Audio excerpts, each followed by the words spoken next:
logo there. Thanks, buddy. It's good to see you. Here we go. Motivated masculine men, we're back. We've got I'm gonna call him a good friend because we've known each other a while, not super close, but we've done some different cool stuff. I've been following him for a while. I know he's been following me for a while. We had you, Matt, on on my last podcast, the fight the burnout. I came over to Pinal County, did some training for the sheriff's office there.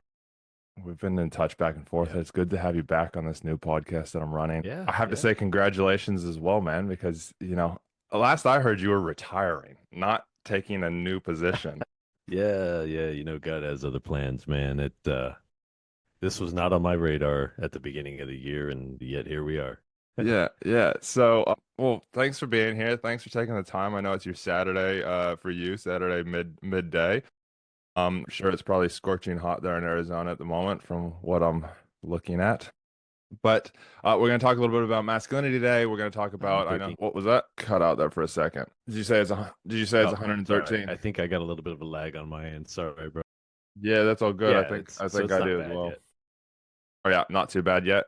My wife's about to come over there the 18th of July to come do a bit of a trip. So I have a feeling it's going to be a bit hot for her come July. My network is saying it's unstable, so I think it's on my end. But let's tell me a little bit about what's going on. I know we're going to talk a bit about masculinity. We're going to talk about kind of you, what's going on as well. Tell us where are things at the moment for you. So got a new job. So for 32 years at the sheriff's office in Pinal County there. I retired from the sheriff's office on May 17th, and I took a job as a chief of police. And it's actually the town that our county seat is in. So I'm essentially working in the same town that I was working in when I was at the sheriff's office, which is Florence, Arizona. So I took the chief's job there, and I've been the chief there since. So I was left the county May 17th, started with Florence on May 19th. So I took a couple days off. There you go. There you go. That's awesome. That's awesome, man. Yeah, I had a look because I was like, "Where's Florence?" And then I was like, "Oh, that's where it is." So I have actually been there. Hang on, just give Yep. me 1 second. I'm just gonna change my internet over. It looks like I didn't change my cable over, All so good. just give me 2 seconds. There we go. So, okay, so you took 2 days off. How was the 2 days of like not being employed? Well, and I've got to back up a little bit. I actually took a few weeks off because what I did was I took some time off at the sheriff's office prior to my official retirement date. So I think the last working day was probably around the beginning of May. And then I took a few weeks off and got ready for the transition and kind of cleaned stuff out of my office. A lot of it is here now. So it was good. It was a good few weeks off to disconnect and kind of transition into a new role and a lot less people that I'm responsible for. So sheriff's office total anywhere between 550 and 600 at any given time, depending.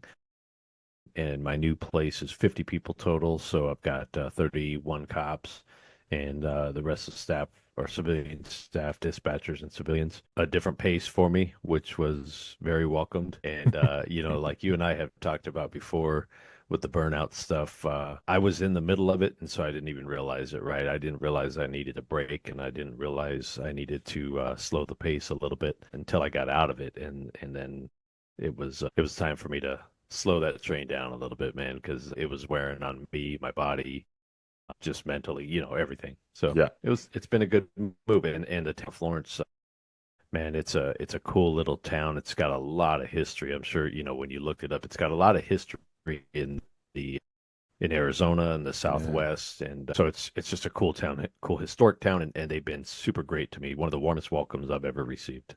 That's awesome, man. That's awesome. Yeah, I just on the quick Wikipedia page that I kind of had a look, I've pulled up. Yeah. It started as Adamsville, didn't it? In Yeah. 1870. Yeah, it's been around. 1866. Sorry, 1866. 1866. They've got it wrong Yeah. here. It says 1870 here. So, oh no, Yep. 1866. Sorry, I saw that 1866. wrong. Yeah, he came to Arizona. Yeah, 1866 is an Indian agent. Interesting. Pretty cool. It's a Yeah. cool little town too. I remember Yeah. coming in It there. is I do. cool. You feel like you're going back in times for something, and Right. it was some of it, but it's a real cool little town. It's a pleasure to. It was an honor to be there as well. So, Yeah. Matt, let's dive into the masculinity side because I know that's going to come into probably part of why you decided to stay, keep doing what you're doing instead of retiring, like we talked about a couple years ago. You were like, "Nah, Right. I'm out. It's good to do this purpose stuff because you know what's coming next." What is it that let's start off with, what would you define healthy masculinity as, Matt? Because I know it's a little bit of backstory that I Oh, know of, and maybe give a little bit more on yours. Law enforcement for over what, 30 years now. You've done everything from SWAT to all the top, from my point of view, a lot of, looking at it from that masculine side, it's that hoorah, let's go, let's have fun. And then, all the way yeah. to, like you said, being deputy chief for the sheriff's department there in Pinal County, and now being chief of police. So looking after a lot of different people from that aspect. So what would you define as healthy masculinity yourself, Matt? Man, the definition of healthy Just masculinity. to I you. it's to me personally, it means it's more of like your value system because growing up, one of my main male role models was my grandfather, who was a World War II vet, and he was an old Texan. And so being from Texas, being that era, that generation, very big on manners, very big on being cordial to other people is simple. I mean, it is one of the things that I've taught my son. That was one of the things that my grandfather instilled in me is that when a man approaches you to greet you, you stand up, you look him in the eye, you shake him in the hand. So stuff like that. And those things seem simple, but when you put them all together, and I think they're lost in today's world quite a bit because we can't even talk to each other personally. So I think masculinity for me is a combination of all those things. It's being kind to others while having the ability to do violence when you need to protect people, protect your family. It's having a humble heart. It's having a fierce heart. When time calls for it, it's treating women with respect, um, opening doors, pulling out chairs for them, that type of stuff. Masculine, because I look back on my faith as well and what God created, and I look at that piece too, and we by design were made certain ways, right? There's certain physiological things for males and physiological things for females. And I know that's debatable in today's world too, but nonetheless, I think masculinity is all that stuff kind of wrapped together for me. It's the being kind, being cordial, being respectful, and being fierce. Yeah, it's that kind of provide, protect, and those two they're massive things. And I'm Oh yeah. sure in your law enforcement career, you've seen some, as you even kind of alluded to there, kind of seen some shifts and molds and stuff around it. What would you say kind of the biggest shift and change that you've seen in your kind of 30 years of law enforcement, your more than that years on the planet? What would you say that you've seen the biggest shift, and what are your thoughts on that? Man. Making you go deep here, bro, straight away. Well, I think the easy answer, right? The low-hanging fruit to talk about the biggest shift is technology, right? In our realm, technology has been the biggest shift from the time I started being a cop till now. Those technological advances are the biggest things that we've seen shift. And so what used to be like cop work where you are tracking down leads and you're working sources and you're doing interviews and stuff like that. A lot of that stuff now is technology. So you're looking for camera hits on plates and you're getting camera feeds to put a person in a certain place. And so that's one of the big shifts. And I would say right along with that is culturally in the world we've seen a shift, right? It feels like, and I was having this discussion with an old school cop the other day. It feels like there is a just a big lack of respect for authority. And I think that the modern day cops view it differently as well, right? So there's culturally, our citizens have less respect for authority or they challenge authority more. And our cops allow that to happen more. And I think that what happens when those two dynamics happen in our profession, then you have true predators that kind of creep in, right? And they take advantage of that because they're opportunists. So that's one of the bigger things I think I've seen because I can tell you if I'm dealing with somebody on the street back when I started, right, and they get in your face and they start yelling and screaming and all that stuff, that problem is getting solved very quickly. right? And so they are not going to be screaming in your face. They're not going to be doing that stuff. They're going to be sitting in the back of a squad car, and then they're going to be on their way to our jail. But in today's world, there's a lot more leniency for that, or a lot more allowance, I guess, and there's a lot more expectation of people expect that they can plead their case as if we're the judicial system, and they want to plead their case on the side of the road. So I think there's been a huge shift in cops having to have more patience, right? And Mhm. having to be more of a psychologist sometimes, and talk through these things with people rather than going straight to using force. Yeah, yeah, no, definitely. I totally agree. I mean, I've been out of it since 2017, but I still have a lot of friends, like yourselves and, like yourself in the States, and then, Brandon and all those other guys. And then also lots of friends here. My best friend here still, he's a sergeant here. And I'm just like, I don't know if I could do it these days. Like, because again, I'm like, I come from that old school-ish, not that old school, but old school-ish kind of mentality of like, you get in my face, you're not going to be in my face very long. But at the same time, evolving, you have to switch and change that. You mentioned your son earlier on, which I haven't met, hopefully one day. How do you help evolve him in this modern world, but still to instill? I know you kind of talked around, making sure you stand up and look a man in the eyes and shake his hand. And I'm sure the same thing, if a woman's approaching the table, standing up and that. But how do you help make sure the kind of evolving with this modern masculinity, and what are the kind of key maybe three or four things that you're instilling into him in the modern day, but also still to make sure that he is, what you kind of have defined as, what you think a true masculine man is in this modern era. Well, I think still teaching those basics, right? So still going back to those basics, no matter what happens in the world with, him on his phone all the time, or him on his games with his buddies talking smack and playing games and stuff, and then just how his world looks compared to how my world looked when I was in high school, because he's in high school. So it's a balance. It's a balancing act, and I've had to be more accepting of the change, I guess. And so balancing letting him be who he is as a kid, and act how kids act now, because I remember when I was a kid, right?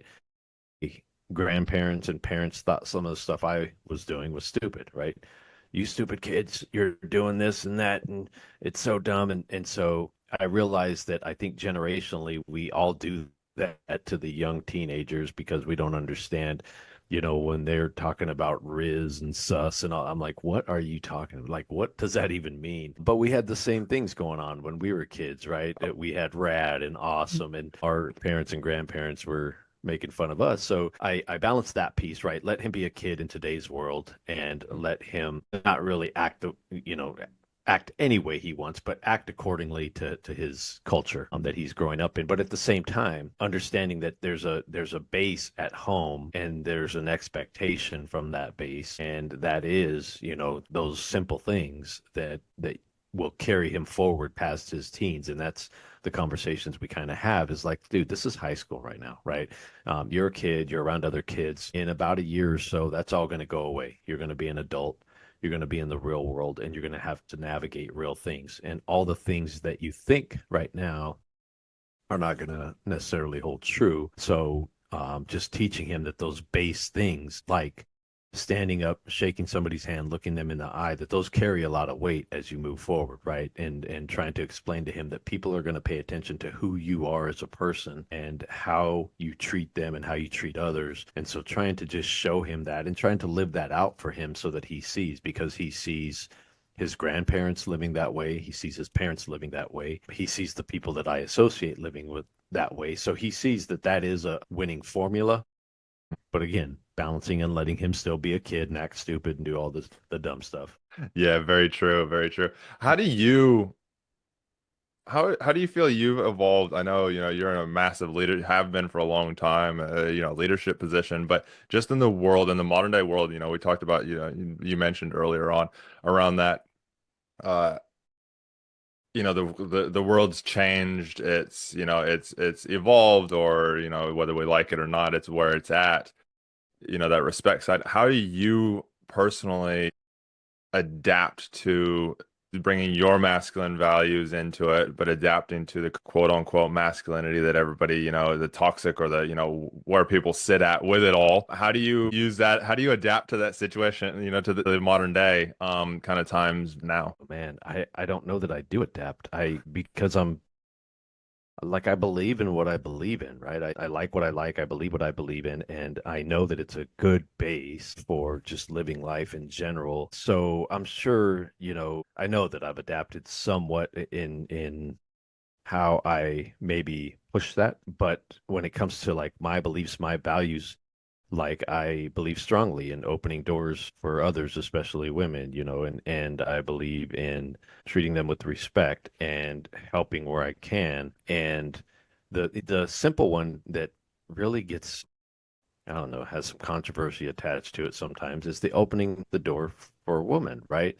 It's a sign of respect for me, and then you get people that try and twist that and make it into this thing where you're degrading women or it's like, dude, I just don't play those games. Like I do what I do, I believe what I believe. And in this modern day world, I think that while the world is changing and we can adapt, I think the adapting is letting others live the life that they want to live and not interfering with that, right? Okay, you can believe what you want to believe, that's fine, but I'm going to believe what I want to believe, and I don't care what your narrative is because I think my narrative is based on, well, again, I'll go back to faith. I think my narrative is based on what my God wants me to do and how he wants me to act towards other people. And so I don't really deviate from that. And actually, to that point, I had a conversation when I took my new job with a couple of other chiefs of police, right? And they said, "Oh, well, you were lucky at the sheriff's office because that was an elected official. Now you're a chief of police and it's going to be different." And I was like, "No, it's not." And they said, "No, it will be. You'll see." And I said, "No, because they hired me.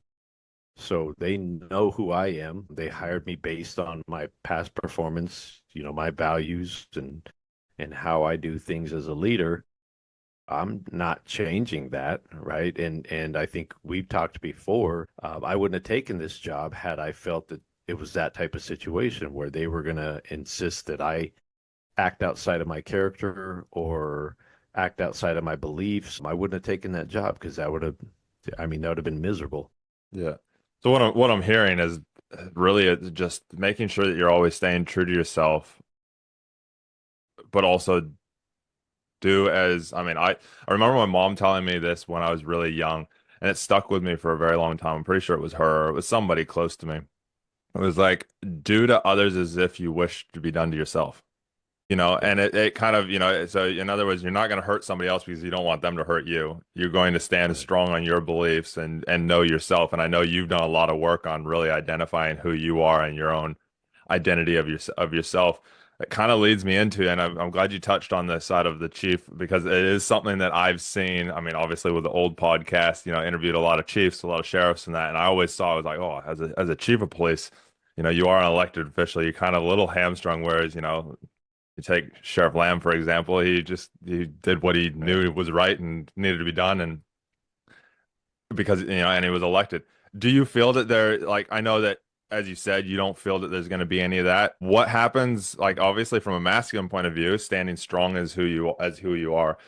What happens when if something does like that? How do you feel you're going to approach that using your current masculine values, your identity? If something did come up where possibly that does happen. I'm curious. Well, I mean, that's something that anybody that's been in this position understands that they have to mentally accept the fact that, like, it's an at-will job, right? And it's a job that you have to be willing to lose for your values. So my beliefs, my values are what they are. And again, I got hired based on who I was, and they know who you are, what your values are. They know what kind of leader you are, because for a position like this, it's essentially a CEO position, right? And so the town knows what they're hiring and they understand the fit there. And, of course, we always, as a town, I run the risk of having, a council get elected that does not think that way, right? And so if a town council gets elected and they're like, well, we don't like the chief, whatever, opening doors for women or, whatever. If I get in a situation where the people who ultimately are my bosses don't agree with my value systems and how I run the agency, well, then it's time for me to go, right? Just like at a Mhm. company. If I don't align with my board at a company, then it's time for me to go to a new company. And that's, with this position, that was really one of the driving factors for me leaving the sheriff's office because that was a big step for me, man. It was Mhm. scary.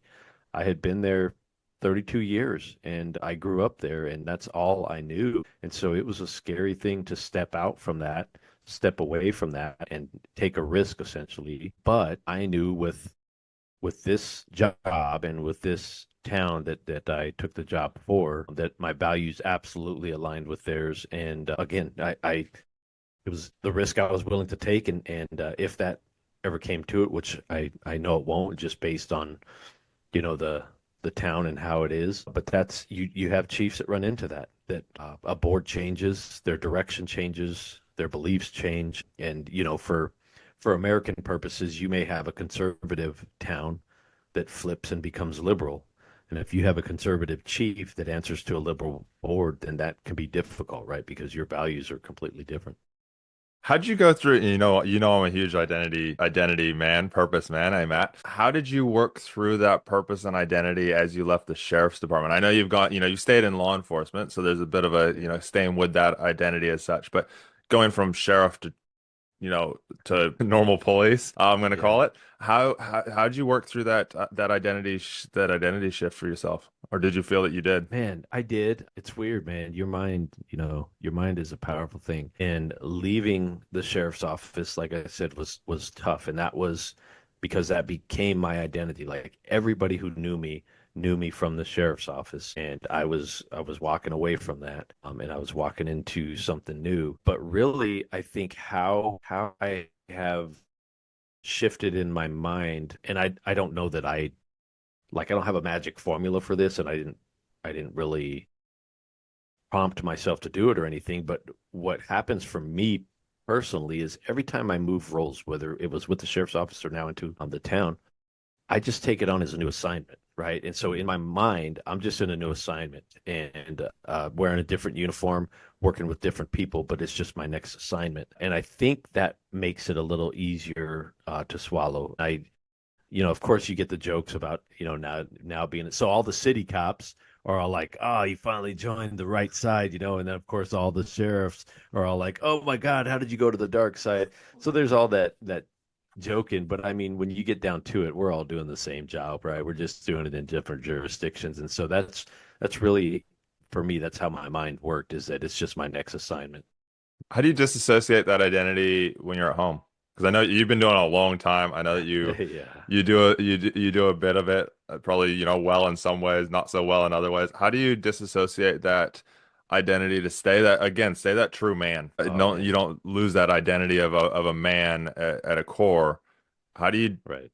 jump from one to the other, or do you? I don't know that you do. I mean, obviously I've grown and changed over the years as a man, and but I've always at the core I've always been who I've been and kind of believed who or how I believed and what I believed. And so when I get home, and I think that's part of it for me too that has made it easier for me is that I don't consider myself, I'm not a pompous ass basically, right? And because I'm the chief, because I am the CEO. I don't think I'm any better than anybody else. I have been blessed with this position. And I really, that's why I always like one of my things is that I'm just a dude.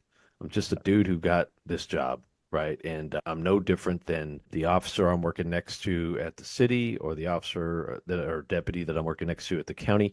I'm no different. I've worked a little bit longer. I've done a few more things and I've moved up the ranks, right? That's the only thing that really makes me different. But I don't feel different and I don't treat others as if I'm different. So I don't have expectations when I walk into a room like my coffee's going to be ready and all these things that I think some people in power positions that becomes a thing for them, right? That they have these expectations and they get treated differently and I think that really jacks your mind up because that puts you in a different playing field than regular people, and I don't want to be in that playing field. I am a regular dude, and I think that's the one thing that has helped both at home and here is staying grounded in that. Yeah. No, and from the little bit that we've had interactions and stuff like that along over the years, I can definitely say that you don't like if you didn't tell me that you had been deputy chief or that you're chief now, wouldn't have a clue because you are that true. You stand strong on your values and who you are.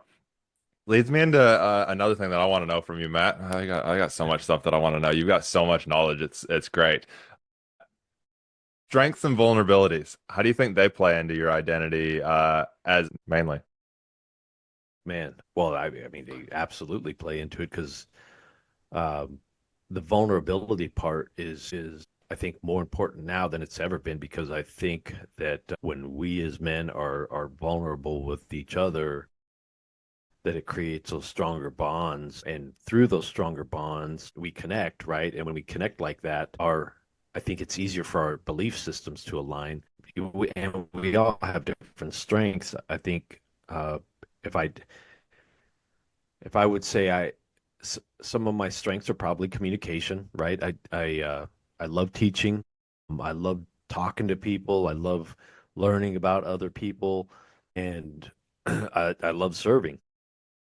Um, all of those things as strengths, they kind of help me connect with other people. And then when I connect with other people, being vulnerable with them just it really solidifies those connections and like you just said a minute ago, that's my goal, man. That's what really makes me happy is when I meet people and we connect, and then after we connect they find out what you do, and then they're like, oh my God, like you're this or you're that. And yeah, but that's something I do, but here's who I am, and I want them to see who I am, not what I am. Where's Matt? Ooh, man. Oh man, well, I would say he's a husband, father now, and a son. Because I family is everything to me, so I would say I'm all of those things first.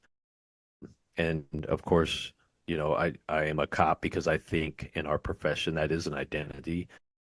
It's part of just who we are and what we are. But I'm just a God-fearing man who I know I've made plenty of mistakes. I've tried to learn from as much of those as possible. I've tried to be vulnerable with other people to let them know like none of us have this figured out, man. We're all kind of muddling through this thing called life, and some of us have done it longer than others. Some of us have done some different things than others and have different experiences. And so I think, like I said, Matt, if I had to, like one definition is, I'll go back to it. Matt's just a dude. Matt's just a dude on this spinning rock who's, I've been very blessed in my life and career, and I've went through some hard times in my life and career. And I think at the end of everything, I just want to be known as a good dude and a good cop. I'm gonna put it out there. You are a good dude, and from what I know, you're a good cop too. So I'll reinforce that for you right now. I want to shift gears a Well, I little bit. I appreciate know. that. How long have you been with Right your on. wife? 32 years. 32 years as well. Okay, awesome. I want to talk a little bit about masculinity and relationships. And because I know, what are we at now? I heard a stat the other day. It's like 62%, I think, of relationships, maybe it's more, will end up in divorce. And I'm just Absolutely. like, it blows like my wife and I, we've had some, I mean, you and I have talked about it in the past, and I talk Right. about it all the time. We've had some really hard stuff. I'm sure you and your wife have as well. But we're like, we keep fighting for each other. What role do you feel healthy? I hate calling it healthy and toxic masculinity. It just sounds so wrong. Just being masculine, just being a man. How do you feel that plays in having a 32 year long marriage? Up for us, particularly, I think every couple is different, right? It all depends because when you find that lifelong partner, every connection has to be different because every person is different, right? So what works for my wife and I may not work for the next, but for us particularly, we have a very defined male-female role, not like she cooks and cleans and I go to work, not that kind of male-female role, because quite frankly, I do the cleaning. We both share cooking. And well, I can't say I only do the cleaning. She does the cleaning sometimes, but that's kind of my thing, right? And it's kind of for me, it's a cathartic thing. So on Mm, my days off, I'm cleaning house and I'm washing clothes and all that. And I like serving her and I like yeah. her to come home to a clean house because she's a working mom too. And she takes care of the finances and stuff. So she takes care of all that stuff because I do enough of that at work. I don't want to do it at home too. So she does that piece. And so we kind of share, I guess, what would be like head of household roles, right? But for male, female, she is very feminine. I have two daughters and one son. We have raised my daughters very feminine. I don't want to say we push them into it because we still give our kids some latitudes on what they want to do. Like as my daughters grew up, you're going to be in some type of activity. I want you in something, whether it's soccer or softball or dancing or cheerleading, whatever, right? And so we would let the girls pick the girls' stuff. But you have to also remember that I have a cultural difference in my household too, because I'm a Caucasian guy and my wife is Mexican. And so the Mexican family, the matriarch is a big thing, right? So the mother is the matriarch and the mother kind of runs the house and they are very big on the dad goes out and fights the battles, right? And dad does the hard work, dad fights the battles, dad protects the family. And that's kind of how I was raised as well. So that's kind of how it goes for our family is dad is the protector and dad is out doing the hard stuff, and not that my wife can't do it, but she has a much softer heart, right? And Mm. so she is the one that is the kids are going to go talk to and say, "Hey, I broke up with my girlfriend or boyfriend," right? And talk that through with the wife. Whereas me, I'm going to be like, "Oh, yeah, you want to go shoot some shit?" I don't necessarily know how to emotionally help you out here. So it's a pretty defined, male female role with masculinity falling mainly to me. But at the same time, my kids all know and the family knows, like if my mom or my mom, my because my mom could do it too. If my wife needs to pick up the gun and go to work, she can. She Yeah. knows how to do that, but that's really more my job, right? So I don't know if that I was all over the place with that, but hopefully No, that answered. it makes total sense. You know, it's that kind of it's the structured, but at the same time, it's not going, hey, you're not allowed to do this. Hey, you can do this, but we've made a conscious effort that you don't need to. That you know that she can Right. actually sit in her true femininity instead of having to pick up that masculine role because, say, for example, you've dropped the ball on it, which I feel we see a lot these days. I will put my hand up and say that I've fallen into that. My wife's has always been a very, for a long time until the last kind of 7-ish years, 5 to 7 years, where we're making a conscious effort to kind of shift it. Where I actually fell more into the feminine role, she was more the masculine role because of being raised in a corporate in New Zealand, being around men, having to, in order to actually get through life, having to step into those masculine shoes. And then also leaving home early.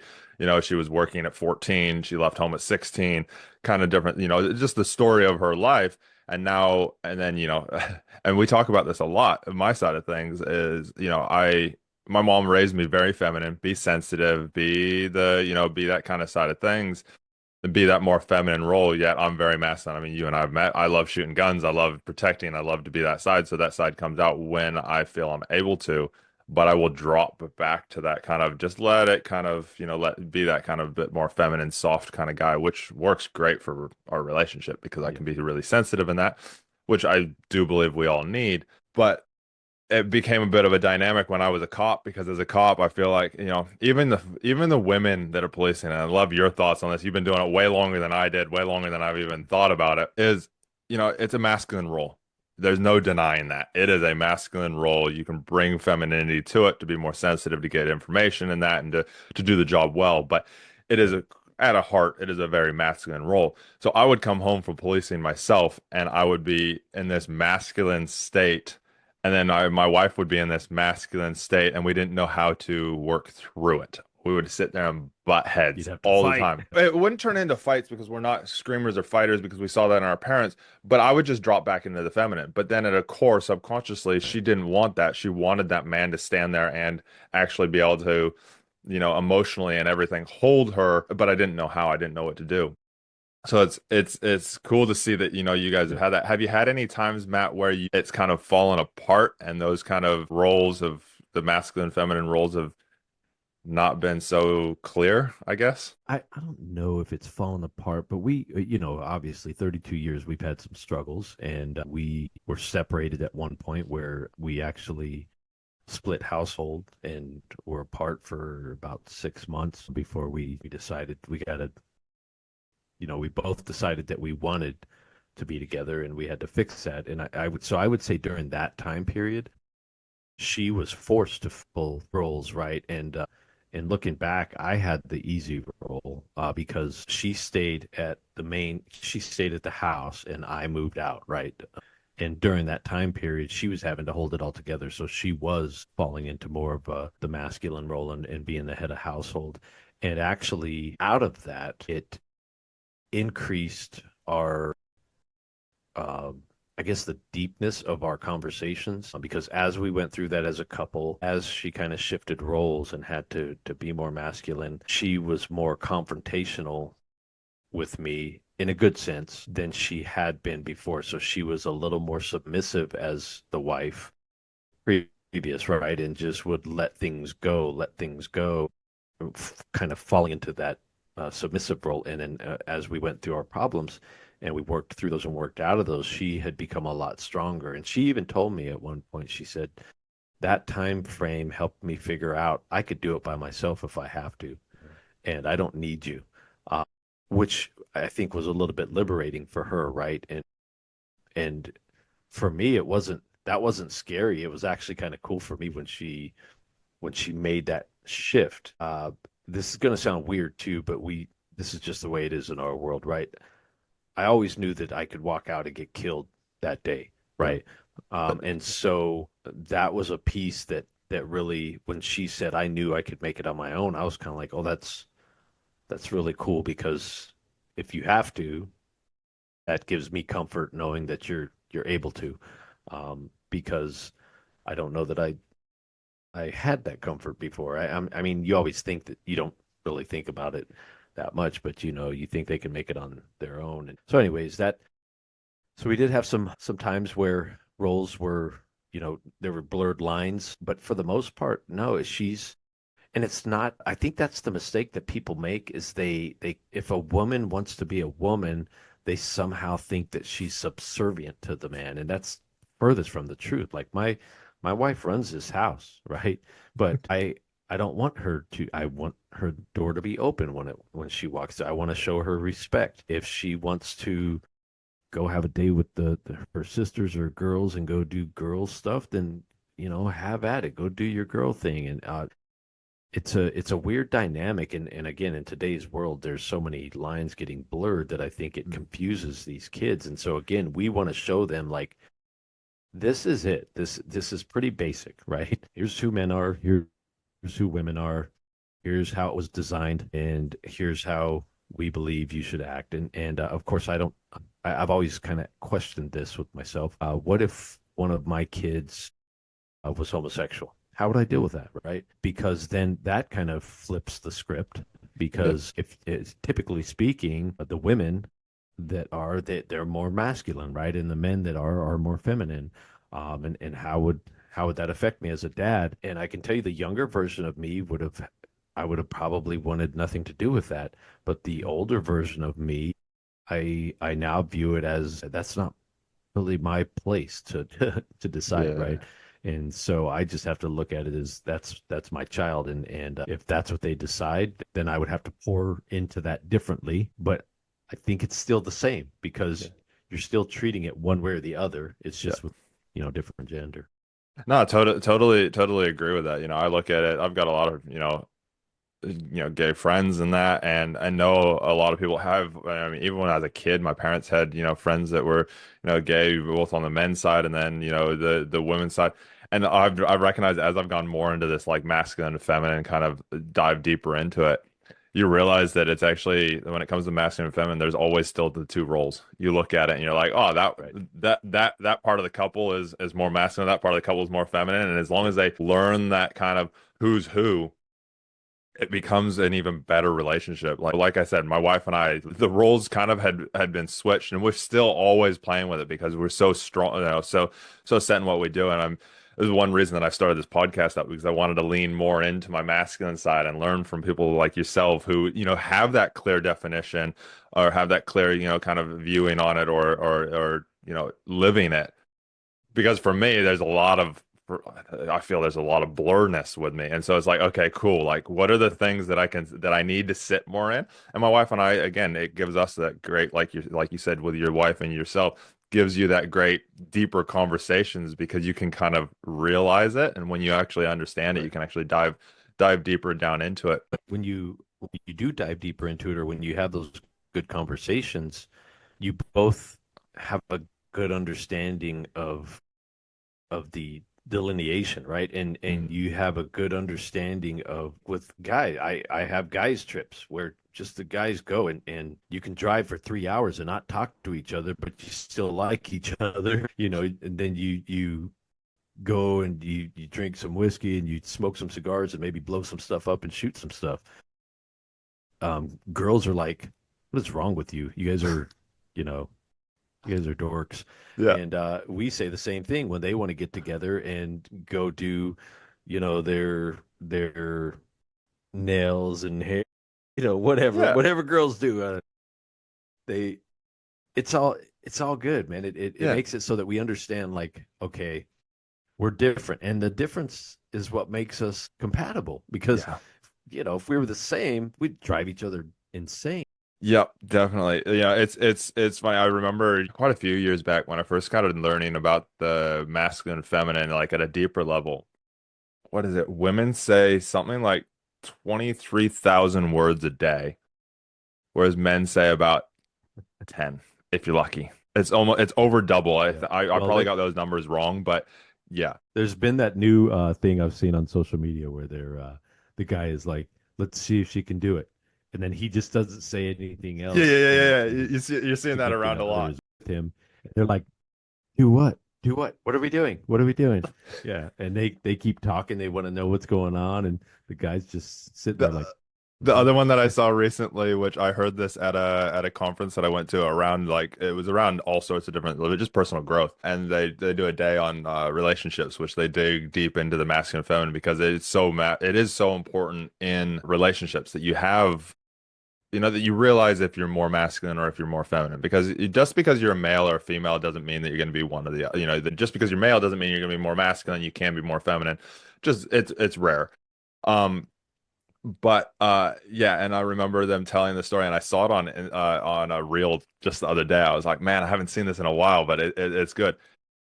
When the example is, for example, you go to, a buddy's house and you come home and you tell your wife, oh, Joe is Joe and Kathy are getting married. And we're this was the real. Oh, we've got a wedding. We've got a wedding to go to next year. Joe and Kathy are getting married. And then she goes, okay, well, where are we going? What are we doing? Like, what's the date? Like, where, do we need to travel somewhere? Where's it going to be? All these different things. And he's like, I don't Details, know. details. Yeah, he's like, I don't know. They're just getting married sometime like next year. We just need to, make sure that we're available for it. And she's like, we kind of need and he's just like the small amount of details and nothing. And it was so funny the other night. I'd had a couple rums, to be perfectly honest, and I was like, man, I want to do some cigar, like you said, get with the guys, do some cigars around a fire. My neighbor across the laneway from me, he loves to do a little like fire and in his carport, and we'll smoke cigars occasionally and stuff. And so I was like, oh, I messaged him, and then he called me about a half hour later, and my wife and I were watching TV, paused it, talking to him. Hey, Drew, are you free tomorrow? Yeah, I'm free tomorrow night. We should do cigars on a fire. He's like, okay, sweet, cool. He's like, we'll organize. He's like, I'll message a few boys as well. I was like, I'll see if a couple of guys can come around as well. I'll message the other neighbor. He's like, okay, cool, sweet, bye, and hung up. And my wife's like, you guys are so fucking weird. She's like, guys, when they tell like you guys are just like no real detail, just like, yeah, you want to do it? Yeah, Right. cool, let's do it. Okay, cool, let's go. And Yeah. it's so cool. But then I listen to my wife, organize stuff, and it is like the utmost detail. I'm like, cool, we've got the utmost detail. We know Uh, exactly what's going on. bro, it gives you anxiety listening to them I'm plan like, stuff. You're like, yeah, oh my God, yeah, let's just go. Like, Yeah. Yeah. But I have to say, when I want to go on vacation, like when I come back to the States or like we went to Japan, I know that I call myself a passenger princess because I'm like, I just come right. along with the flow. Like, you know where we're going, what we're doing, all these different things are all organized. I'm like, this is just great. I can just come along. I just bring my passport. Half the time, I don't even know where my passport is because it's in your bag somewhere, and I just come along and go with the flow. I'll be there. We walk downtown San Francisco or downtown LA. I will be standing on your shoulder, making sure that you're protected. But hey, we're good. We're good to go. Yeah, it's and this is the great thing with the Yeah. relationship side of things, and really sitting into those roles is you can actually you understand it, and on that conversation, deeper conversations, it means that you can actually get to know each other better. You can actually have those conversations better. You can actually figure out what each of you enjoy and don't like, and then you can actually from there you can actually sit in those roles deeper as well. It's great. Now, Matt, Right. I know that you're like me, you love training. I've been really bad at it lately. I won't lie. But I see you and your wife training at the gym all the time. The social your posts that you do. In fact, I don't think I've seen one in a while. It might just be my stream, my thread. How do you feel that plays into the old masculine and also the toxic masculinity? Like, you see some of it out there where guys are just, I'm like, whoa, like, dude, you're taking it a bit too far from that health and wellness, the physical side of things. What's your thoughts on that whole like health and wellness, health and fitness side of things and playing a part in that masculine identity?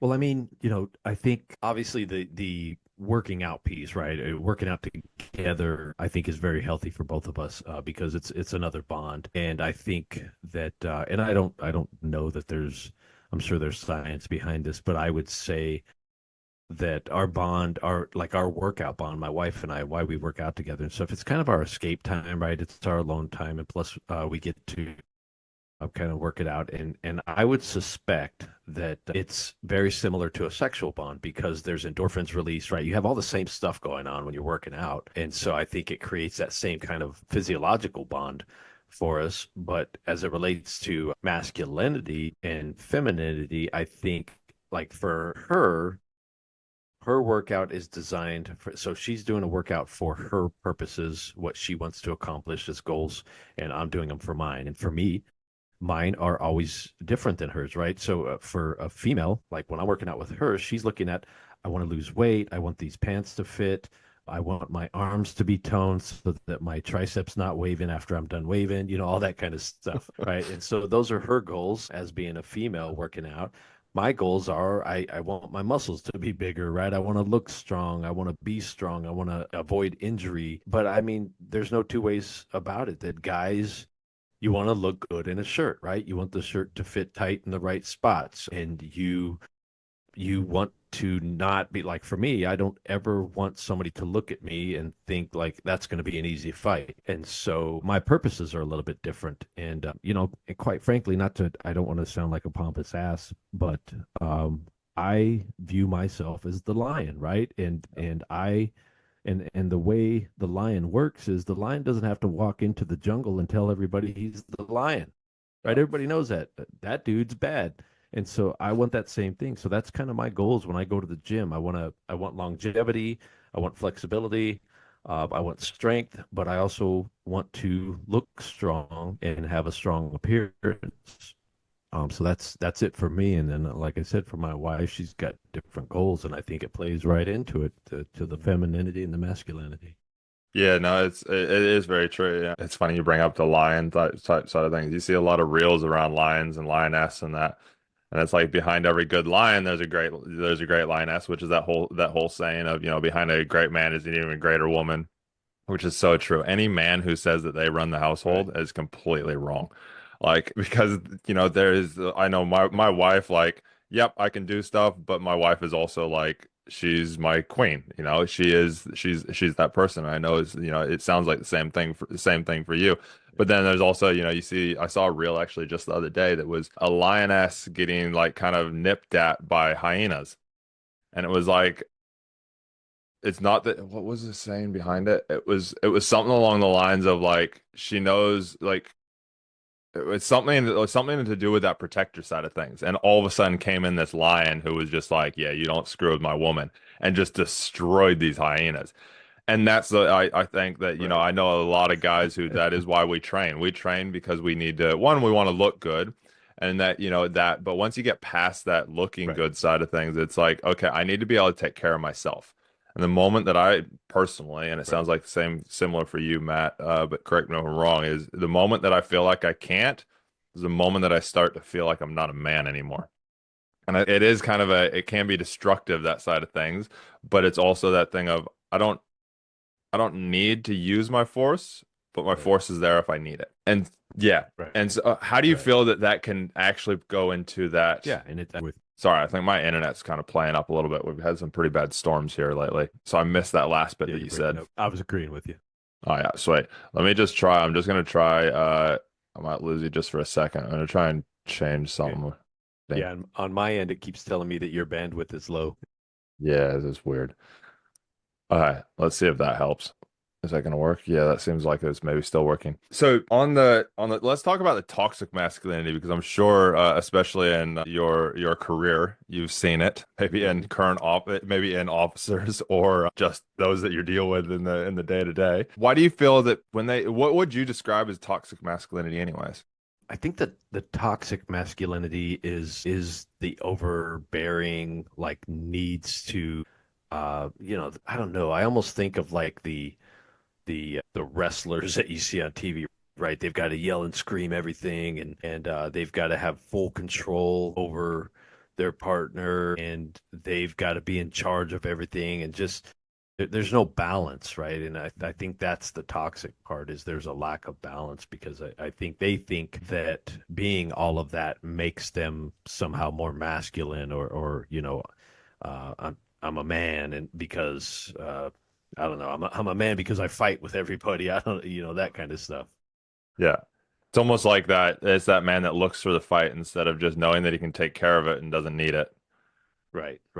I Wise. mean, if you go back to the whole lion thing, I think the toxic masculinity is the hyenas, right? And the guy that's balanced is the lion, and he doesn't walk around yapping and doing all that crazy stuff. But when he reaches his limit, you're gonna find out just how masculine he is. Yeah. Yeah. Love it.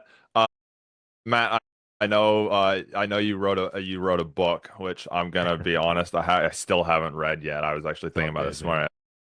I was like, man, I really need to get. I'm not a huge reader. Like, have you I done feel you. audiobook of it? No, dude, no. I that's my one failure with the book is I did not do. And you know what? I've got to get off my butt, dude, because I've been told by those in the industry that it is so easy to get done now with AI. Yeah. So I have got to put it on audiobook because I'll be honest with you, I'm not a reader either, dude. I'm a Yeah. listener. So I do audiobooks and it's funny that I've written a book, but yet I don't read, I listen. Yeah. So yeah, I no worries at all on not reading the book, dude. Yeah, no, and I know you're okay with it, but I do know that, like you said, you're a listener. I'm a listener as well. Like, I'll sit there and, like, I've listened to like half the different Jack Carr books, which I know Right. I know you know him, and I'm like, but sit down, and if you gave me the paperback of it, it would Oh sit on my yeah. shelf for forever. Right. Tell us a little bit about the book, and how do you feel that the stuff, because I have an idea of what's in the book. We've talked a little bit about it before. I've talked with a few others that have read it. I know there's some stuff in there that, we could relate to the masculine side, but just tell us a little bit of the book. I'll put the link to your website. I found that yesterday. Actually, I just kind of searched it anyways. But tell us a little bit about that, and why you wrote it. I want to know that. Yeah, so I'll work backwards and I'll start with the why I wrote it. The why I wrote it is because what it really boils down to is I knew that I had been a part of US and world history during that time frame and we're talking like 2008, 9, 10, 11 time frame, right? When the Mexican cartels were really getting stronger and stronger and gaining a lot of worldwide power. And so I knew I had a piece of US history that I had worked that very, very few law enforcement officers had worked that problem. There's a very select number that would read my book and understand those operations having worked them.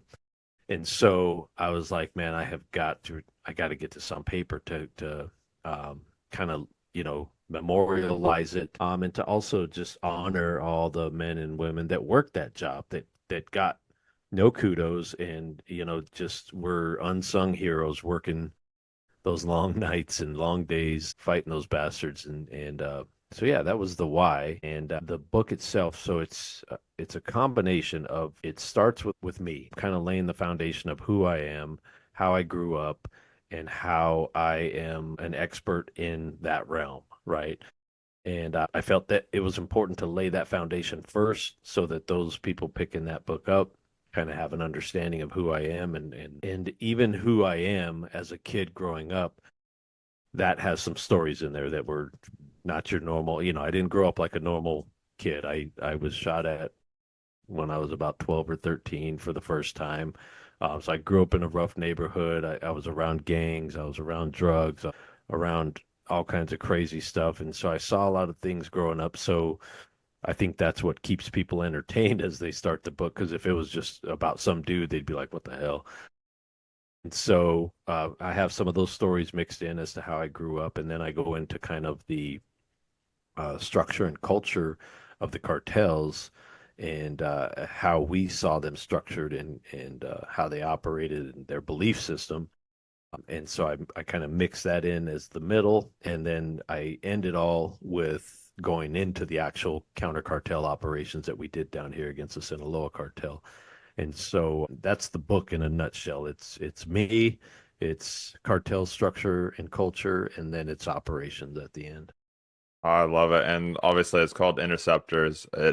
From what I've heard, it's absolutely amazing. I promise Matt, eventually at some point I will read it and I'll be Well, like, you're gonna have to stay on me, Chris, to get the audio version so that yeah. you can listen to Yeah, there you go. There you it. go. I will stay on you. I'll just message you every so often. So Matt, where's the audiobook? Where we at? I Where want a we at? link. I want a link. Come on.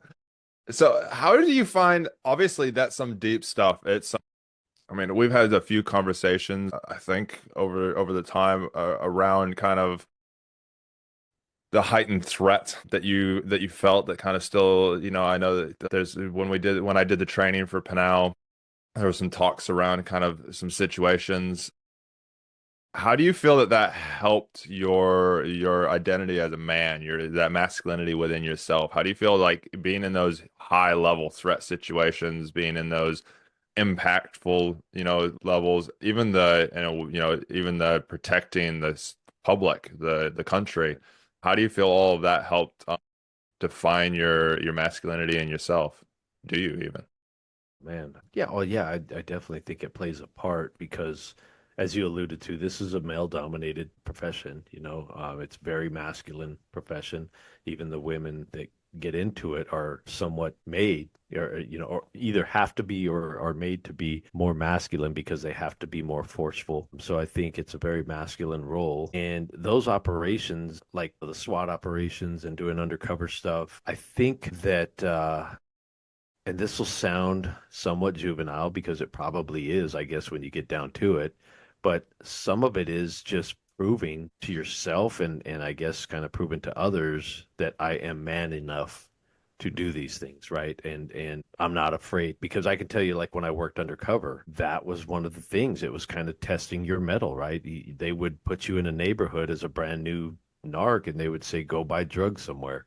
Like, what does that equal? Like how I don't I'm how do I do that? And they're like, you got to figure it out, right? And it's one of those things. It's like a rite of passage and testing your manhood. Are you man enough? And what that equates to is, do you have the intestinal fortitude to go do what we're asking you to do? And so, I think operating at those higher levels made me test myself every day. Like you have to be ready every day. And so it makes you prepare yourself mentally, physically, and you kind of get into that groove. And it's quite frankly, it's addicting. Mm. Like it Yeah. is addicting to it because you're chasing the dragon all the time. Like I want that next hit of adrenaline, right?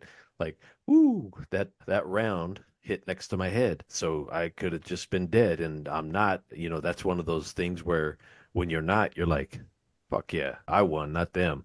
And so, Mm. it's kind of that whole challenge. I'm glad you brought up that that chasing the dragon because yeah, I know that one well. I got to a stage in the end. I mean, I haven't done half, even a quarter of the stuff that that you've done or that a lot of Oh, you our don't fellow have to. authors out there. No, and you and I have had that conversation. You don't have to be nailed by it.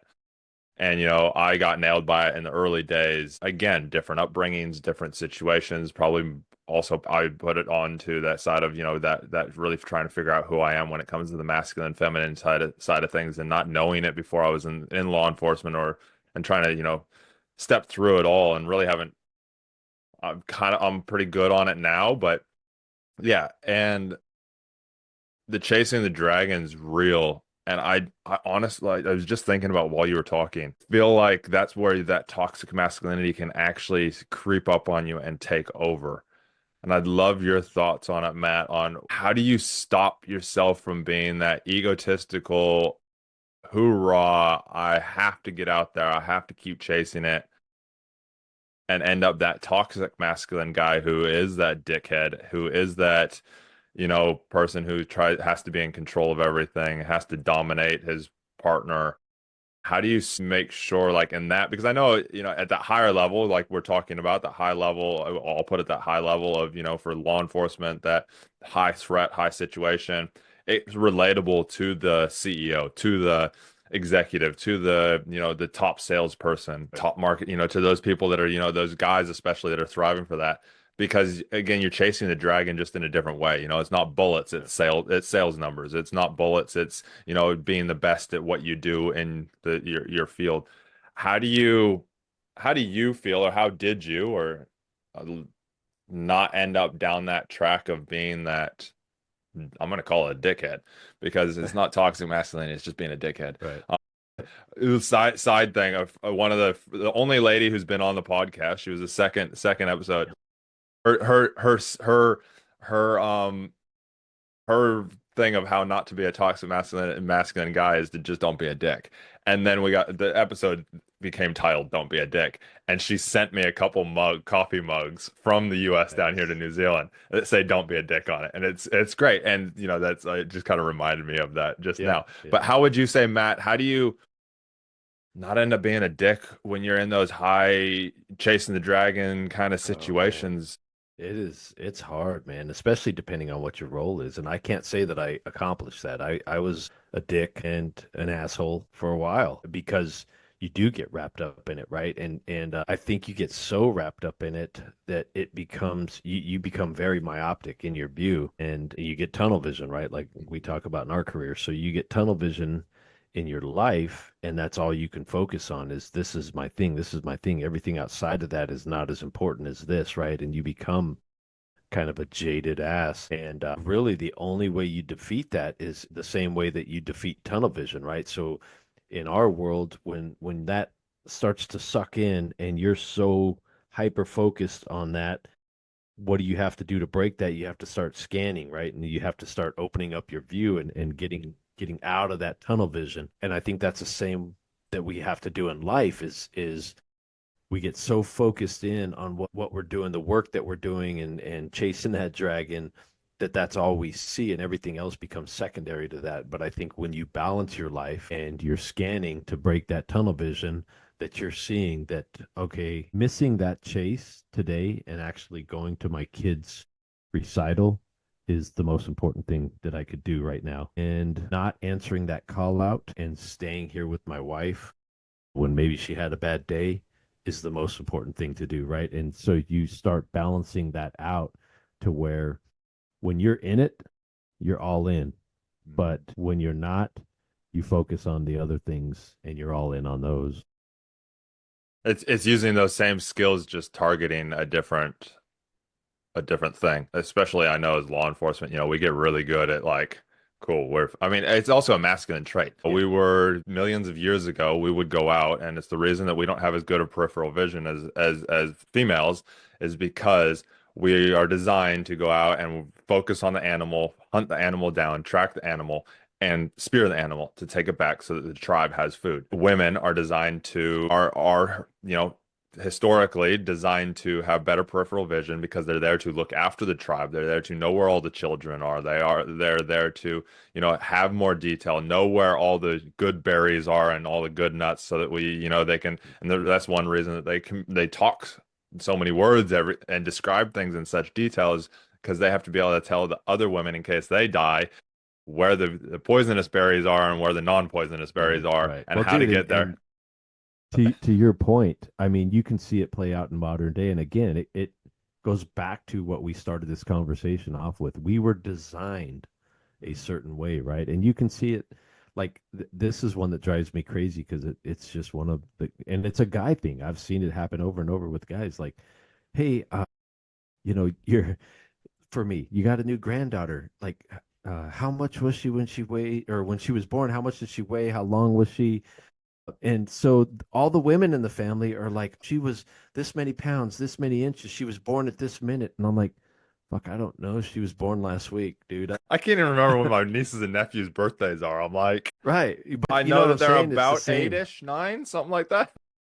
But the women know, they know those details, right? Because that again, they're watching out, they're keeping track, they're Yeah. doing all that stuff. And the guys are like, I don't know, is there something I need to kill or Yeah. Is there somebody that needs to be protected? Is there something that needs to be done? Do you need it's fine as I've evolved with this. My wife's got some friends like and they're in the growth mindset side of things and I sit there and I look at it and I'm like, oh yeah, cool. Like you guys are just starting where I remember starting there and I remember that and it's right. great and they're excited about it. And I'm at the stage where I'm like, and my wife and I were actually talking about it in the car the other day. I'm at the stage where I'm like, let's just get shit done. Like, Yeah. if you want to get shit done, come talk to me. If you want Right. me to sit there and fluff around and be like, oh, yeah, and give you advice and you not do it, and then I'm like, no, I'm not in that stage of life anymore. I'm like, cool, if Right. you want to get stuff done, come to me. I'll help you get stuff done, but you better take action in some way on the stuff that I tell you, because if you don't, we're not having this conversation. And Yep. it's Yep. a very much of a masculine thing of we're designed to get stuff done. And again, I want to reiterate, all people have both masculine and feminine. Right. We have Yeah, feminine we're traits within us, and we yeah, for have to be, sure. that loving and caring and consoling and having conversations and Well, and I mean, connection. look at our career, dude. In the cop world, you know this just as well as I do. There are situations where guy cops will absolutely kickstart shit and a woman will settle it down. A woman will show up and her demeanor, how she approaches it, everything Or will calm softness. the situation. And a guy, will start chest bumping and oh no, we're gonna fight. Yeah, and that's where especially as cops, but even in just normal world, I mean, you see so much. I mean, the media is really good at showing it, and this is where I say we see so much of that confrontations and that. It feels like nobody these days can have a conversation about something. We Right. can wholeheartedly. I mean, I know you and I, Matt, we could wholeheartedly, completely disagree on something, have a conversation about it and still be friends. And that is Yep. actually tapping into that feminine side of ourselves of going, hey, we don't have to chest bump. We don't have to be right. We can have a Right. deep, sometimes heated conversation. And that's where that chest bump might come out a little bit. Yep. But at the end of the day, we can have that. And that's where, again, like you said, in law enforcement, guys, if you can tap into that, a little bit of that feminine side when you're like, oh, the chest bump's not going to work here or it's not working here. Cool. Let's kind of step back. It's almost like that retreat to regather to come back. It's that same thing, but as you said, the female cops out there, man, if you use your strengths of that femininity, but having that backing of knowing that you can stand on your own, you can bring that masculinity if you need to. Yep. They be I'm sure in your 32 years of law enforcement, you've seen those cops who are Right. wholeheartedly they stand on their morals of femininity, but they have that strength of knowing that backing of that masculinity within them Right. instead of trying to be that masculine one, bring that masculinity and be that Yeah. masculine one, and then kind of have that it. If they sit true heartedly in who they are, they'd become such a better cop, such a better person. Absolutely. And vice versa for the guys, right? Yeah. If they did what you're talking about, because a lot of them they stay on that juvenile track of just let's fight our way through this instead of just eating a little crow and saying, "Hey, all right, let's chill and let's talk this through." Yeah, let's have this conversation. I remember, and I wanted to bring this up today because I don't know if you remember us having a conversation when I ran that training around you talking about being in a crowd with your wife and seeing somebody, but you Oh, thought yeah. you remember that conversation? Yeah, So it was pretty yeah. much a story. I can like as soon as you said it, I can Yeah, replay yeah, replay the what was going on. video.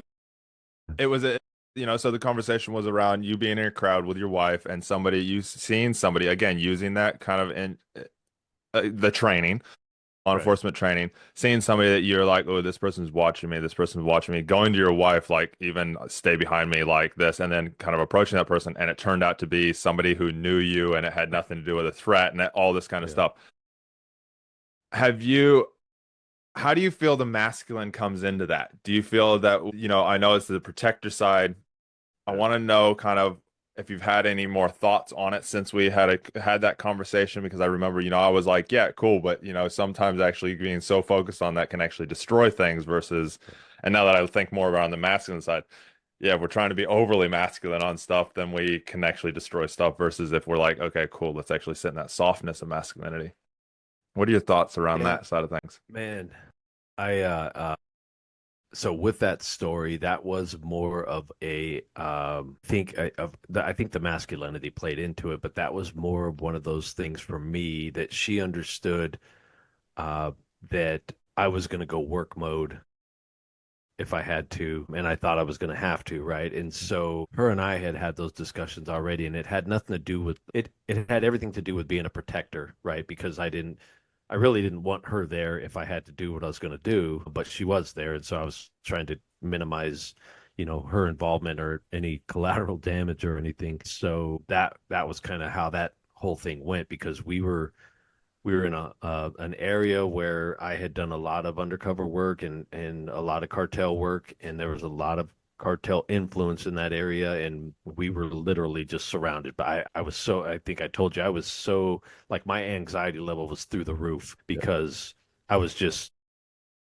you basically took me and threw me into a crowd of cartel, right? And but I had to be there because it was this family thing, and so I was not comfortable. Then I thought this guy was tracking me for the wrong reasons. I thought he was tracking me because he was a bad guy. And it turns out that he knew he was a son of one of the dudes I had worked with for years. And so as we got to the end of that situation, yeah, I don't know if the masculine piece, I guess it would have had to played a part in that, but for me, that was more a protector thing, protecting my wife. But the being hyper vigilant like that, I think I don't know that it would go down the masculinity road though.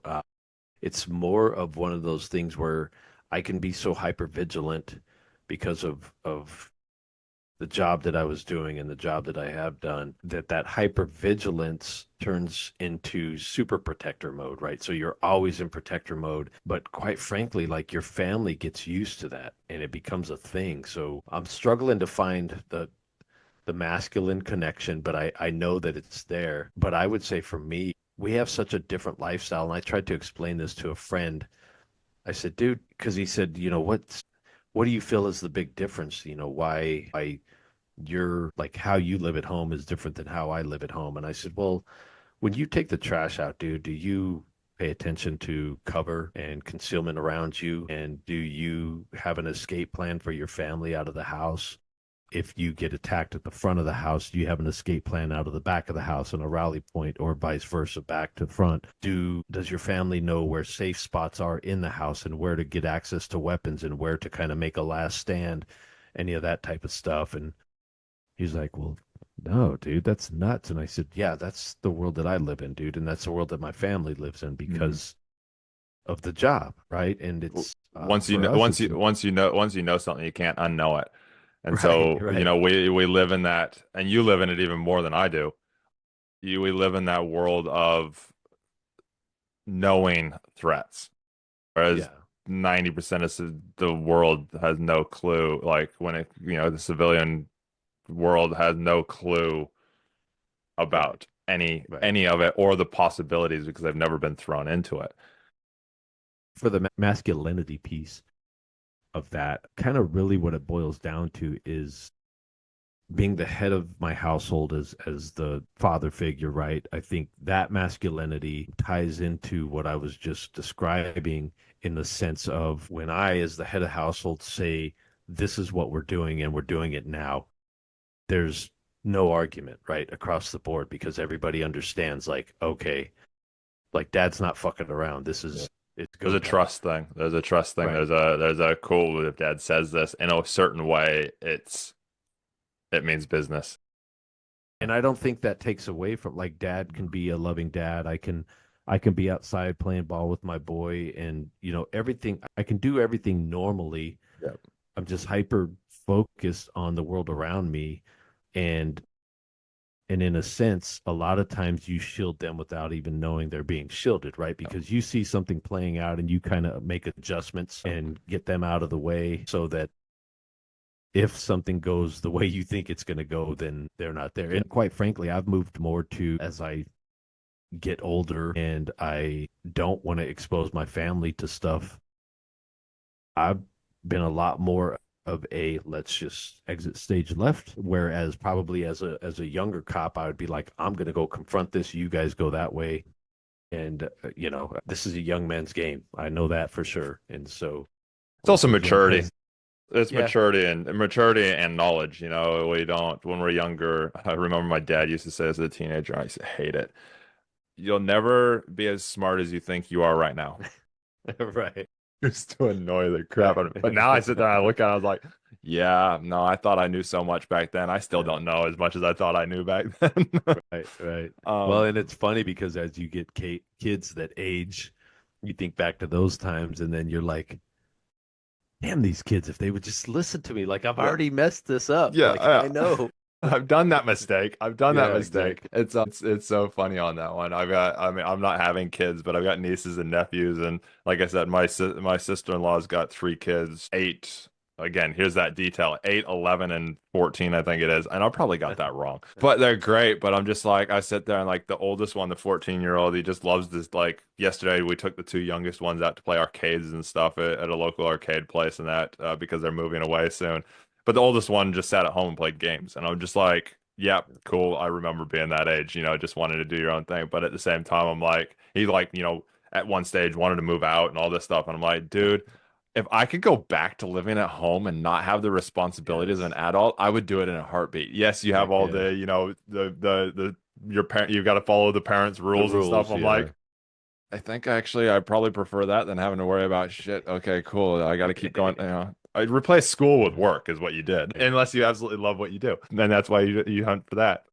Matt, I want to take a second and because I've recognized something and I want to apologize for that scenario. I don't think I realized when we had the conversation back there when I was in front, when we were doing the training and that. I don't think I realized that it was the heart or it was a cartel hub area that you actually had. So you threw yourself into the lion's den and Yeah. went, okay, cool. Like, yep, cool. I've got to be switched on. I don't think I realized that at the time, so I want to Oh, it's all apologize. I good. want to Nah, no apologize worries. for that. I take ownership where I know that I All saw good, man. holes. I mean, it really did. It changed the scenario a little bit just because I was in their backyard. But realistically, that could have played out at any hometown football stadium, Yeah. right? And I think where and the stuff that I was talking about at the time, and I think it's kind of relevant, is that whole, and we kind of talked about it. Do you go at the threat or do you kind of go, cool, well, let's just kind of move away from it? Right. And where I was talking about with that situation, obviously knowing what a little bit more detail now that I do, is I was more along. It was we were talking about the thing of like, where you focus is what you get, and so if you're constantly Mhm. focused on, okay, where can I find a threat? You're gonna find threats.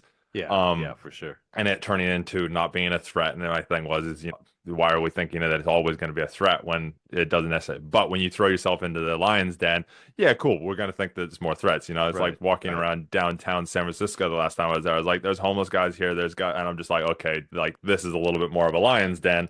Okay, we need to be Right. a little bit more switched on. Or just the other day, I forget Well, where we were, and I saw like some homeless person that was like kind of, a bit, had some mental health stuff going on and was like kind of Yahoo and all that. And I was just like, I just put my hand on my wife's shoulder that was on that side that was behind, like between her and the person. I was just like, and she just steps to the side. Again, yeah. that protector just kind of just sits there, move her away. Not that it's probably going to be a threat, but again, you'd rather be safe than sorry. Yeah. Yeah. And I think we as masculine guys, that's where we kind of fall into that masculine role where we say, this is my fight to be had if there's going to be a fight. And, I want you to escape the situation and I'm going to give you the time and distance that you need to get away while I handle this business. Yeah, exactly. Nah, I love it, Matt. Well, we could talk for hours. I know we could. Yeah. I'd love to one before we kind of go into kind of the final kind of wrap up. Anything else going on in your life, man? Like I know we haven't been able to catch up lately. Man, bunch of well, I mean, a lot of family stuff, right? I just had my second grandkid, so she is 2 months old, which is Congratulations. super exciting. Yeah, thank you. Grandkids, man, they are a game changer. It's hard to understand how much you can love a child that's not really your child, right? Yeah. I mean, it is and isn't, but man, grandkids been awesome. So yeah, I got that going on, and I've got my son's about to be a senior, and so we're trying to that last year. And actually, he's on summer break right now, and my wife about this is probably about 3 weeks ago. She's like, "Who are you, and where's my husband?" Because my son, I told him, "You're going to have a job, you're going to work, right? You're going to do all those things. If you want gas money, if you want a car, you're going to pay the insurance, blah blah blah, right?" So he had a job and he had been working, and he's a good worker. He would always show up on time. He, did what he was supposed to do. He would stay extra. He would go in early when he needed to, all that stuff. Good worker. He got kind of crossways with his manager and he said, "Dad, I'm gonna leave work." And I was like, "All right." And he was kind of keeping me up to speed on what was going on. And I was like, "Yeah, dude, that's not cool. Like they're not treating you good." So he bounced and stopped working. And it's timed out to where he stopped working right about when school ended, right? So here he is on summer break, no job, and my the old Matt, and my daughters will reaffirm this, would have been like, off your ass, get a job, go apply as many places as you can because you're not just sitting around the house. You're going to Yeah. go do something. And I was driving to work and just thinking about all of that stuff, right? One day, and I was like, dude, this is his senior year. Like he's going into his senior year. So I was thinking back to my senior year. So a couple days later, I came home and he and I are talking, and I'm like, "Hey, man, you applied some places?" And he's like, "Yeah, I applied, and I haven't heard anything. But I have an interview at this one place, blah blah blah." And I said, "Look, man, fuck all that, dude. Don't don't go to any of those interviews." And he was like, "What?" And I said, "You don't need a job, dude." And he's like, "What are you talking about, Dad?" And I said, "Look, dude, I said, you don't understand what this year is. This is your last summer break, the Yeah. last one before you're an adult. Because next summer break, you're going to be 18, out of high school, and you're starting life." And I said, "So you've got a month and a half of freedom before you start adult life. You're going to have 40 fucking years to work. So just have fun, hang out, sleep in if you want, stay up late if you want, have friends over, you go over a friend's house. Don't do any stupid shit. Don't get arrested. And I will pay you if you want to do stuff around the house that you normally don't do as chores. I'll pay you to do that. That's how you can get your money." And he's like, "Okay." And he's like, "You sure?" And I said, "I'm absolutely sure." Because again, and I thought back to myself and I was like, man, I don't think we realized when that last fun summer was, right? Where we could just have fun and I wanted him to just enjoy it. Yeah, where we had So no that's responsibilities, we could just enjoy ourselves. Yeah. yeah. So But that's kind of what he's been doing. And he's done a couple projects around the house where I've paid him pretty more than he's worth. I want to say that's awesome, Matt, because while you were saying that, I reflected back, and I actually have had this conversation a few times with my wife around my last. So I grew up. I think we've talked about this, but Yeah. I grew up sailing around the world, and that's how I ended up down Right. here in New Zealand. Originally from Northern California, well, grew up there, and then as a teenager, sailed halfway around the world, ended up here in New Zealand. And I was homeschooled, did my homeschooling, and I finished my homeschooling, and then I was meant to go. Well, then it was like, okay, cool, I'm going to go to university, and I wanted to, study whatever I wanted to study back then.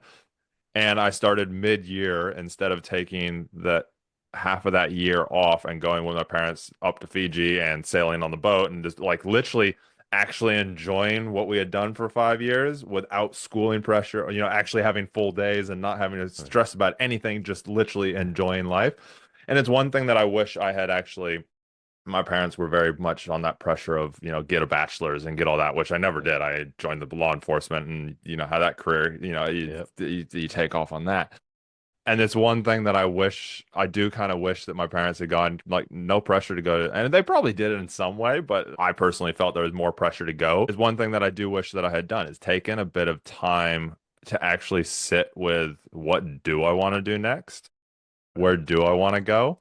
And actually had that flexibility and freedom. And it's so awesome that you're giving your son that for this summer to be able to just kind of sit and reflect and be a Yeah. kid and not have the Yeah, I think pressures. that's man is these kids have to grow up way faster than they need Mm, to, man, and that was yeah, that was part of the decision too. So yeah, that's that's awesome. getting back to stuff going Yeah, on. what's going?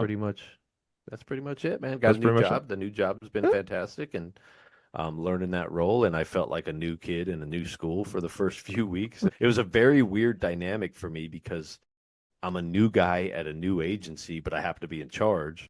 But you're the And boss now. so, You're the yeah, boss so it's now. it was a weird dynamic because I'm like, okay, I'm in charge of all you guys, but what do we do in this situation? 'Cause I know what I would do there, but I Yeah. don't know how you guys do it here. So asking some of my guys like, how do you do this? And they're like, well, guy that's in charge of us, I we think do it. I think that shows. I mean, again, if we're on the topic of the masculinity, it shows true masculinity though to be vulnerable and be like, "Hey guys, I don't know what the like. Yeah, I might have an idea of what to do here, but what do you Right, guys normally do?" And then once you know what people normally do, this is the one right, thing I hate when you get a new manager. You'd get a new sergeant, and they'd come in and instantly, day one, shift and change everything. You're like, yeah, who the hell do you think you are? It's right, like it's right, like, no, we haven't done that. Like, and it's actually learning what are you doing, and then you can actually go, like my current manager at the moment for work, he came in and he's given it like 4 weeks. He gave it like a month of just learning what we were doing and all that, and then he's slowly changing and shifting stuff. yeah, And he comes at it as the thing, which I know is exactly how you do. Come in and it is the thing of, cool, guys, I know that we've been doing it this way, and I know it's going to add a little bit more time to you for a little while in the beginning days, but he's like, it's going to become so much better, and this is why.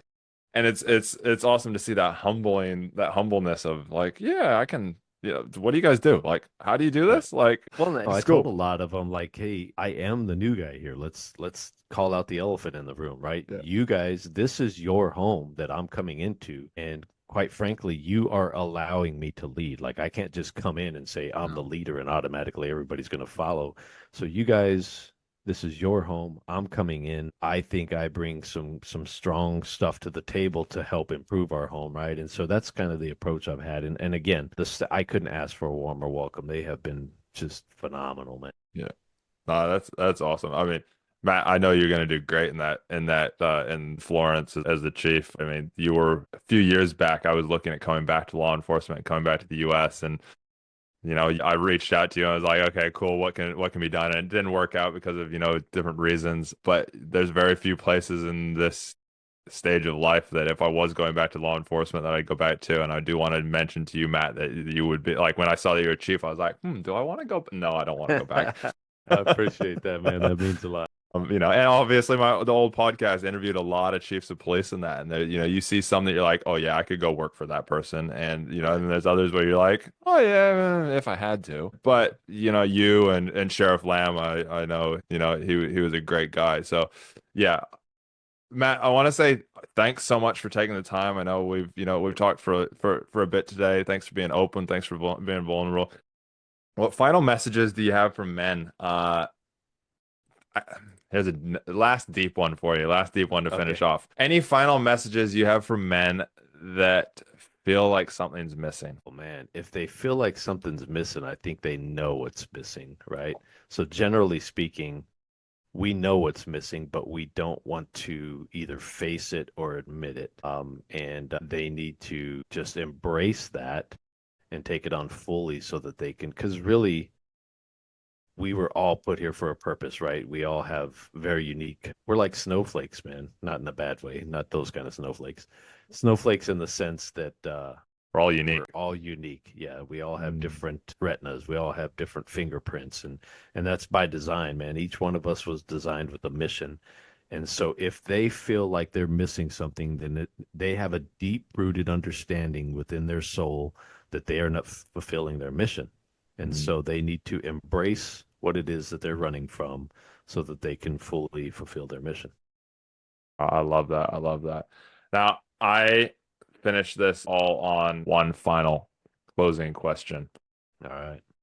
So, if you could hand every man on the planet a single insight that would unlock his potential to lead, love, and live with purpose, what would you tell him?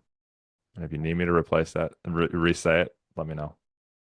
Yeah, give it to me one more time so I All right. make sure I If you get could the hand answer. every man on the planet a single insight that would unlock his potential to lead, love, and live with purpose, what would you tell him? Well, I guess it's a lot of what we've been talking about here, and it would be one simple statement is be true to yourself. That's it, right? Because like we just talked about with that last question, if they understand who they are, who they were designed to be, what their mission is in life, and it doesn't matter what that is. Like, it doesn't have to be that you're a SWAT cop or a Navy SEAL or a firefighter, right? It's whatever your mission is because this world only goes round because all of us are doing our thing. And I think the people that suffer the most are the ones that know they're not on their right path, right? And they can feel that life is pulling them in a different direction, but they're hesitant or they don't think they can or they don't know how to do what they know they're designed to do and they don't embrace that. And again, so if they're true to themselves, they do embrace that calling and they go be who they were meant to be. That's deep, man. Appreciate it.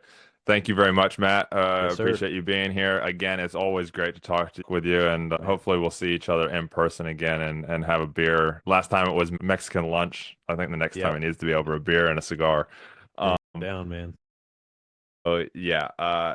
Anyways, thank you very much. Again, this is Motivated Masculine Men. Please do share this episode out to anyone that you know that might resonate with it. You know, man, female, anything. You know, I know a lot of times, I get changed the most because somebody goes to my wife and then she can kind of influence me the most. So, sometimes it's that situation. And if you know somebody that you would like to have on that episode or that you'd like to be on it, just reach out to us. It is brotherhood at motivatedmasculinemen.com.